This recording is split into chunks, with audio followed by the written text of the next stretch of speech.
Well, I was in high school and I was taking dual credit classes at the community college.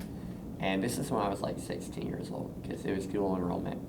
But when I would go in the classes, I would see like three posters on every door: a Black Lives Matter poster, a Pride poster, and sometimes a Planned Parenthood poster. And that really affected me, I think, a lot. And so what I did, or what I felt like God was laying on my heart to do, was put another poster up there, a pro-life poster, something that could represent my Christian values.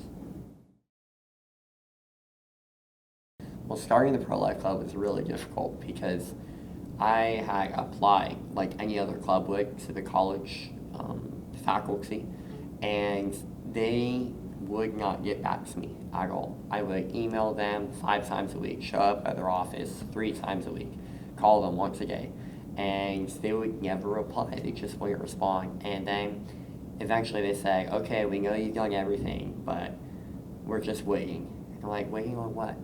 I just don't think they wanted to do it.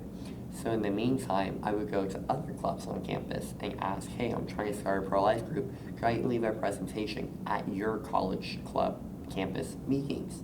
So for instance, we would go to like the Catholic club and present a pro-life topic. Oh, my Catholic should be more involved in pro-life activities. And my friend Hannah, she was my pastor's daughter. She started the club with me. Would take signatures and people could sign up to be a part of the club. And we would go to like the Black Empowerment Club and talk about how Planned Parenthood and other abortion facilities were disproportionately targeting and affecting Black communities. And so through that, we were able to rally up people in our club and petition the college with all these people and be like, hey, these people need a club. We have that club. Sign us. And they would. That's how it happened. Well, the steam part was really from the very get-go, speaking at different clubs on campus, and then had our own event meetings.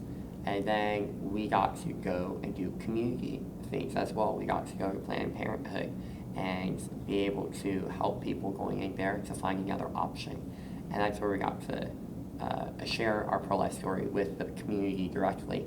And then I got to speak around at different church organizations, different groups like that, different homeschool advocacy groups about how homeschoolers, how high schoolers, how pro-lifers could really get involved in the movement and make a difference and save lives. And that's how, I guess, speaking came into it.